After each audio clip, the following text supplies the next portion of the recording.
Winning each day. That was our message to the guys. Just win each day. And we won Monday and Tuesday and so on and so forth. And we're able to get to Saturday. And I saw an unbelievable look in their eye yesterday. I saw a great look in their eye this morning. That's a good football team. And we beat them at their place, and we had some adversity, and we were able to overcome the adversity.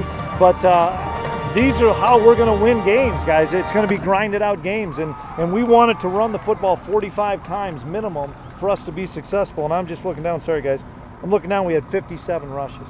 And we said, Rams, you're going to win the football game for us. And I couldn't be happier with the O-line, D-line, and then great team win. And I'll open up for questions. Do you feel like everything has kind of settled down a little bit after the loss last week to South Dakota and losing Carson and everything?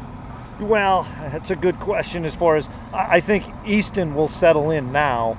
As a football team, it's the same thing in the message I just gave them. Okay, it was a great win.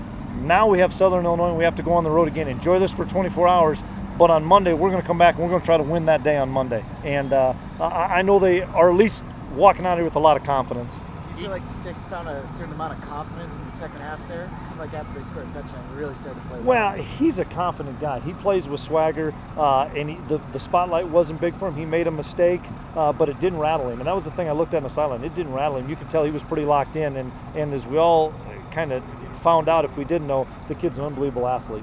Easton's whole performance on the day, how would you evaluate it? I'll give him a B+ because he won't let me give him an A, but I think he did a great job for us as far as controlling the game, manufacturing little things like the 8-minute drive we had there of letting the play clock go all the way down. He's not had to be in those situations other than talking about it practice, but I thought he did a great job managing the game, and then when the critical plays had to be made, that's what I was so pleased with, is he made critical plays. How big was that touchdown pass to RJ after they score to get that one back? It was huge, and we talked about it on the sideline. Give them credit. They got it tied at 14. They had all the momentum, and then our offense took it down, and I think Easton did a great job of holding it open, waiting for RJ to get open, and those two have a pretty good rapport from days past. Were you a little nervous on that throw? A lot of times when you roll right and kind of throw it back across your body, it seems to be a risky play. What was going through your mind? Well, I didn't see that, Eric. I just saw him scrambling out, and I know RJ was trying to get open, but give him credit, he made a play. You guys, your kicking game, first of all, the kickoffs of Ben, and then the punting of field position. Well, Ben would be the first one to tell you he did not play well last week. Did not punt the ball very well, and I thought he punted the ball exceptionally well, and his kickoffs were dynamite, and our coverage units were really good. The best, I told a few of you guys this, Nick DeLuca is the most unbelievable punt team player I've ever seen. He gets down there, he's the fastest kid down there, and he makes a lot of plays. What about the defense? You feel they had something to prove or respond after last week? Yeah, they did, and I thought, once again, dominate the line of scrimmage. Now, it hurt us, we lost Greg Menard in the first half, and so Caleb Butler and Stanley Jones and Brad Ambrosius had to step up and play, but I was most pleased with they have an 80-yard run or whatever, and we came to the sideline and said they've gotten 2 plays on us, the trick play down here and that play. If our offense gets something going and they started to do it, I thought we would stop them, because we were, even at halftime at 14-7, I thought we were in control of the game. Now, granted, they did a good job tying. Owens had no catches today. CJ? A combination of some guys. We put CJ more to the boundary, but that's interesting that he did not have any catches, but we always knew where he was at.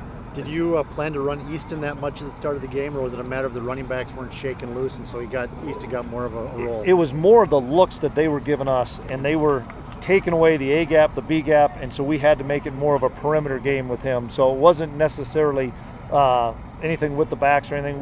The looks they were giving us, they said, we're not going to let you run our A gap power. We creased them last year inside, and so we had to make some plays outside. He can run the way, even Carson can't run the way Easton runs, it appears to me. Boy, that's not a very fair assessment. No, okay, that's no, not fair. He's a really good athlete. Carson's a really good athlete, but he's learned pretty well from Carson. But they're both, that's the dimension. They're both really good athletes that can run. Injuries today?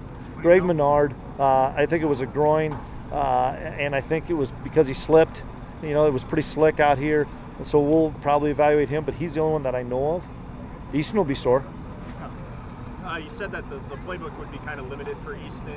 Did you guys end up opening it up a little bit towards the end of the game? Not really. I mean, we worked on the plays we worked all week, and we just found what was working, which was the quarterback run game. For us to be successful, We've got to be able to run the football, whoever carries it, whether it's the running backs, whether it's the quarterback. And we lost Bruce Anderson. That's the other kid. That Bruce, I don't even know what his injury was, but they said to me in the first half Bruce was nicked up, and then the second half they said he couldn't go, and I don't know that extent of the injury.